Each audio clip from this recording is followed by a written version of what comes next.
दोस्तों लास्ट के वीडियोस में हमने एसटीएल की बहुत ही इंपॉर्टेंट एल्गोरिथम्स पढ़े जिनमें इंक्लूडेड था एसटीएल का इनबिल्ट सॉर्ट, उससे रिलेटेड कंपैरेटर देखा, फिर हमने upper bound lower bound functions को भी देखा। एंड एसटीएल में ना और भी काफी तुम्हारे डेली यूजेज वाले कोड्स प्री डिफाइंड हैं जिनको तुम डायरेक्टली यूज कर सकते हो, जैसे मिनिमम एलिमेंट निकालना है एरे में, मैक्सिमम एलिमेंट निकालना, एरे का सम निकालना, काउंट निकालना किसी एलिमेंट का। ये सारी चीजें ना प्री डिफाइंड है एसटीएल के अंदर जिनको तुम डायरेक्टली यूज कर सकते हो। तो आज की वीडियो में हम उन सारी एल्गोरिथम्स के बारे में जानेंगे एंड देखेंगे कैसे तुम अपने कोड में उसको फटाफट यूज कर सकते हो। हेलो दोस्तों, मेरा नाम है लवन, स्वागत है आपका कॉम्पिटिटिव प्रोग्रामिंग कोर्स के एपिसोड 36 में। एंड फटाफट शुरू करते हैं। तो सबसे पहले ना एक वेक्टर इनपुट ले लेता हूं मैं यहाँ पे मैंने एक वेक्टर का इनपुट ले लिया। तो यहाँ पे वेक्टर में हमारे 6 एलिमेंट्स हैं। यहाँ पे 6 एलिमेंट्स मैंने मेंशन कर दिए कौन कौन से इनपुट में लिए हैं, ठीक है।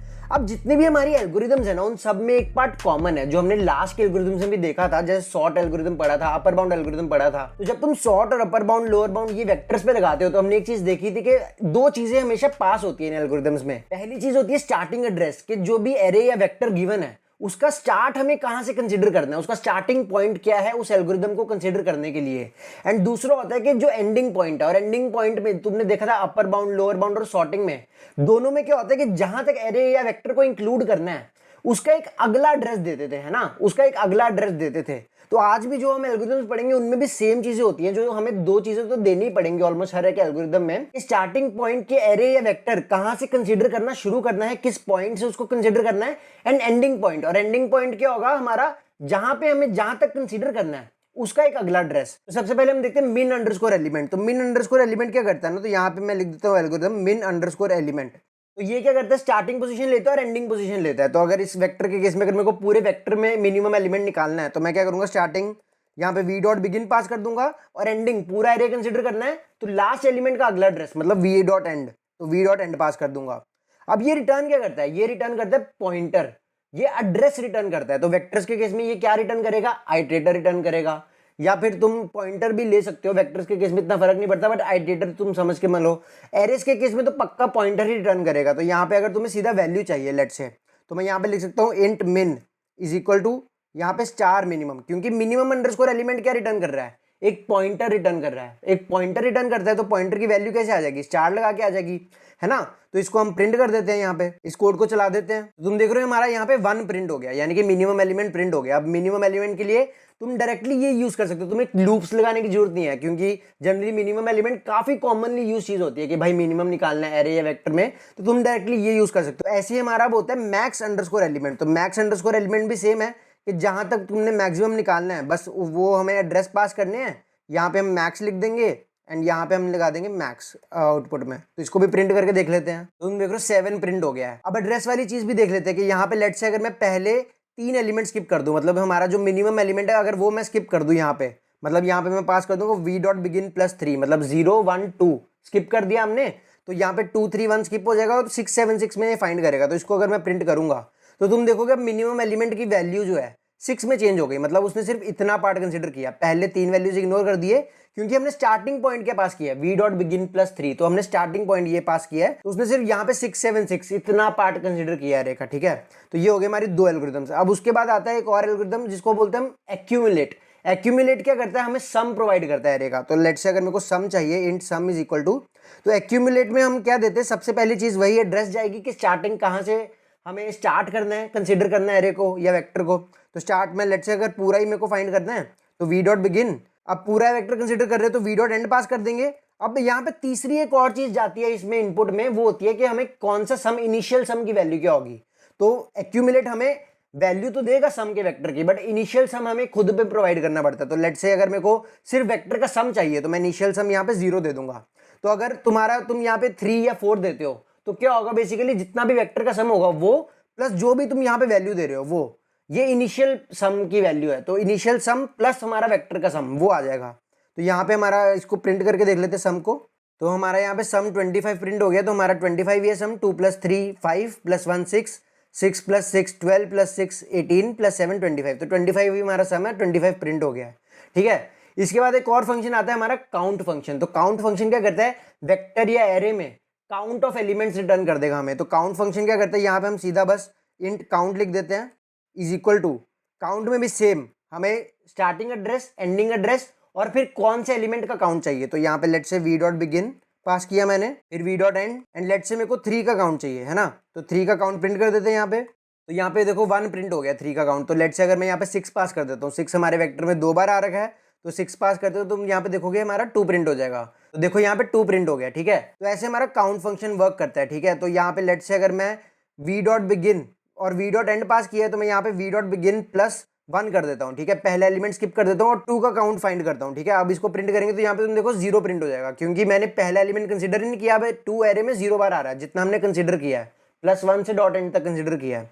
बट यहाँ पे अगर मैं +1 हटा दूंगा तो यहाँ पे अगर इसको दोबारा प्रिंट करें तो तुम देखोगे यहाँ पे 1 काउंट आ जाएगा 2 का, क्योंकि हमने उसको कंसीडर कर लिया है। तो ऐसे काउंट फंक्शन भी हमारा काम कर रहा है, ठीक है। अब इसके बाद एक और फंक्शन आता है find function. Find function personally मैंने तो इतनी बार कभी यूज नहीं किया है। तो बेसिकली करता क्या है कि एरे में एलिमेंट को फाइंड करता है और उसका पॉइंटर या आइटरेटर रिटर्न कर देता है, ठीक है। तो यहाँ पे लेट से तुम्हें फाइंड फंक्शन यूज करना है, तो यहाँ पे तुम एलिमेंट कंसीडर कर सकते हो, कोई भी element is equal to find, हमारा स्टार्टिंग पॉइंट पास होगा कि स्टार्ट कहाँ से कंसीडर कहाँ से स्टार्ट करना है, फिर वी डॉट एंड मतलब एंड कहाँ पे करना है और यहाँ पे किसको फाइंड करना है, ठीक है। तो यहाँ पे 2 हम लेट से फाइंड करना चाहते हैं, तो यहाँ पे बस एलिमेंट की वैल्यू आ जाएगी। तो यहाँ पे स्टार लगा दूंगा मैं, तो उसकी वैल्यू उसमें चली जाएगी, है ना। तो ये पॉइंटर या आइटरेटर रिटर्न करता है। तो यहाँ पे इसको एलिमेंट को प्रिंट भी करके देख लेते हैं। तो तुम देखो यहाँ पे 2 प्रिंट हो गया, ठीक है। और यहाँ पे लेट से अगर मैं क्या बोल रहा हूँ कि हम इसको आइटरेटर ले लेते हैं, इसका हम वैल्यू नहीं लेते हैं, तो आइटरेटर ले लेते हैं एलिमेंट, यहाँ पे आई टी कर देते हैं एंड फाइंड। अब यहाँ पे एक कंडीशन लगा देते हैं, if I T not equal to V dot end, तो प्रिंट करेंगे, एल्स में क्या कर देंगे एलिमेंट नॉट फाउंड, ठीक है। तो ये भी हम कर सकते हैं। तो इसके केस में अभी 2 पास किया, तो लेट से एक ऐसा एलिमेंट, अभी वैसे तो 2 के लिए निकाल के देख लेते हैं, दोबारा 2 प्रिंट हो जाएगा हमारा यहाँ पे। अच्छा यहाँ पे स्टार आई टी प्रिंट करना है हमें, इसको दोबारा रन कर देते हैं। तो देखो यहाँ पे दोबारा 2 हो गया, बट यहाँ पे लेट से मैं पास करता हूँ 10, तो 10 तो हमारा वेक्टर में है नहीं, तो तुम देखोगे एलिमेंट नॉट फाउंड आ जाएगा। तो बेसिकली अगर एक ऐसा हमने वैल्यू पास कर दिया जो एग्जिस्ट नहीं करता, तो वी डॉट एंड रिटर्न हो जाएगा, मतलब लास्ट एड्रेस हमारा रिटर्न हो जाएगा जो भी हमने कंसीडर किया है। एरेस के केस में a+n का पॉइंटर रिटर्न हो जाएगा, ठीक है। तो वो एरेस का भी हम एग्जांपल देख लेंगे एक बार। अब इसके बाद एक और बहुत इंपॉर्टेंट फंक्शन है जो मैं तो पर्सनली मेरा काफी यूज होता था। तो काफी बार क्या होता है, काफी सारे कोड्स में तुम्हें जनरली एरेस को रिवर्स करने की जरूरत पड़ती है, या फिर स्ट्रिंग्स को तो रिवर्स करने की बहुत ज्यादा जरूरत पड़ती है। स्ट्रिंग्स वाले क्वेश्चन में स्ट्रिंग को रिवर्स करना होता है, ये सब है ना। तो स्ट्रिंग्स वाले क्वेश्चन में अगर तुम्हें स्ट्रिंग को रिवर्स करना है तो तुम ना रिवर्स फंक्शन यूज कर सकते हो। रिवर्स फंक्शन क्या करता है, हमारी स्ट्रिंग या वेक्टर या एरे इनको रिवर्स कर देगा। तो लेट से यहाँ पे रिवर्स मैंने लिखा रिवर्स, तो मेरे को लेट से वी डॉट बिगिन मैंने पास किया एंड यहाँ पे फिर वी डॉट एंड पास कर देता हूँ। तो बस यही 2 आर्ग्यूमेंट लेता है इनपुट में कि स्टार्ट कहाँ से करना है रिवर्स और एंड कहाँ पे करना है रिवर्स, ठीक है। अब यहाँ पे इसके बाद मैं वेक्टर को प्रिंट कर देता हूँ। तो तुम देख रहे हो यहाँ पे बस मैंने यहाँ पे रिवर्स में वी डॉट बिगिन पास किया, वी डॉट एंड पास किया एंड यहाँ पे प्रिंट कर दिया वेक्टर को, ठीक है। एंड यहाँ पे तुम देख रहे हो रिवर्स जो हमारा वेक्टर प्रिंट हो गया कि 6 7 6 1 3 2, तो हमारा वेक्टर रिवर्स हो गया एंड वही सेम वेक्टर रिवर्स हुआ है। यहाँ पे कॉपी नहीं बन रही है कोई भी, है ना। अगर तुम्हें कॉपी बनानी है तो तुम्हें पहले वेक्टर कॉपी करना पड़ेगा और उसको रिवर्स करना पड़ेगा, तो वैसे कर सकते हैं हम। बट यहाँ पे हमारा वेक्टर तुम देखो रिवर्स हो गया एंड यहाँ पे लेट से अगर मैं वी डॉट बिगिन +3 पास करता है ना, अब इसको प्रिंट करके देखते हैं। तो इससे क्या होगा, 2 3 1 को कुछ नहीं होगा और 6 7 6 रिवर्स हो जाएगा एंड 6 7 6 तो रिवर्स हमें दिखेगा भी नहीं। तो यहाँ पे लेट से मैं पास कर देता हूँ +2 पास कर देता हूँ, तो क्या होगा 2 3 वाला पार्ट बच जाएगा एंड 1 6 7 6 रिवर्स हो जाएगा। तो 6 7 6 1 बन गया हमारा। तो ये हमारा रिवर्स ऐसे भी काम करता है। तो जितना पार्ट रिवर्स करना है तुम पर्टिकुलर पोर्शन भी रिवर्स कर सकते हो। अब ये देखते स्ट्रिंग्स के केस में कैसे होगा। तो यहाँ पे लेट से स्ट्रिंग है हमारी s is equal to ABCD है, कोई रैंडम स्ट्रिंग लिख देता हूँ। अब यहाँ पे स्ट्रिंग के केस में भी same reverse s dot begin और s डॉट एंड, ठीक है। और इसको सी आउट एस कर देता हूँ मैं यहाँ पे। तो तुम देख रहे हो हमारी यहाँ पे पूरी स्ट्रिंग रिवर्स हो गई। हमारी f से शुरू हो रही है FGSDF, है ना, और यहाँ पे a से शुरू हो रही थी, तो पूरी स्ट्रिंग रिवर्स होगी। एंड यहाँ पे लेट से मेरे को पहला पार्ट स्किप करना है ना। तो पहला पार्ट स्किप करने के लिए क्या करूंगा, s डॉट बिगिन +1 कर दूंगा। तो बस a को स्किप कर दो, b से रिवर्स करो, b से लेके f तक रिवर्स कर दो। इसको अगर मैं प्रिंट कर दूं तो तुम देखोगे a यहाँ पे पहला वैसे ही आ जाएगा एंड फिर बाकी का पार्ट रिवर्स हो जाएगा। तो b से लेके f तक का पार्ट रिवर्स हो गया यहाँ पे। तो ये रिवर्स काफी काम आता है स्ट्रिंग्स में, तो मैं बहुत ज्यादा यूज करता था अपने टाइम पे जब मैं कॉम्पिटिटिव प्रोग्रामिंग करता था। तो ये बहुत इंपॉर्टेंट फंक्शन है। एंड ये जितने भी हमने फंक्शंस देखे आज, मिन underscore element, max underscore element, accumulate, count, find, ये सारे वेक्टर्स और एरेस पे जब हम लगाते हैं ना, तो ये सारे फंक्शंस O ऑफ n में ही काम करते हैं। इंटरनली वो वही कर रहा है, लूप लगा के एलिमेंट ही फाइंड कर रहा है। बस तुम डायरेक्टली इनको यूज कर सकते हो, तुम्हें खुद को लूप लगाने की जरूरत नहीं है। तो ये मिन अंडरस्कोर एलिमेंट भी O ऑफ n है, max underscore element O of n है, सम एक्यूमुलेट भी O ऑफ n है। ये ऑपरेशन सारे O ऑफ n ही है।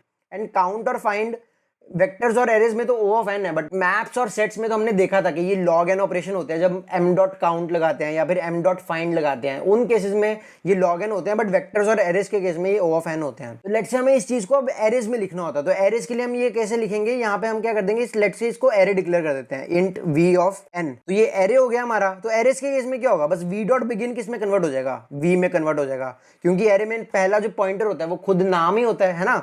एंड वी डॉट एंड किस में कन्वर्ट हो जाएगा, वी प्लस एन में कन्वर्ट हो जाएगा। तो यहाँ पे हमारा ये पॉइंटर्स आ गए है ना, और यहाँ पे सारे अगर कन्वर्ट करने हो तो मैं कर देता हूँ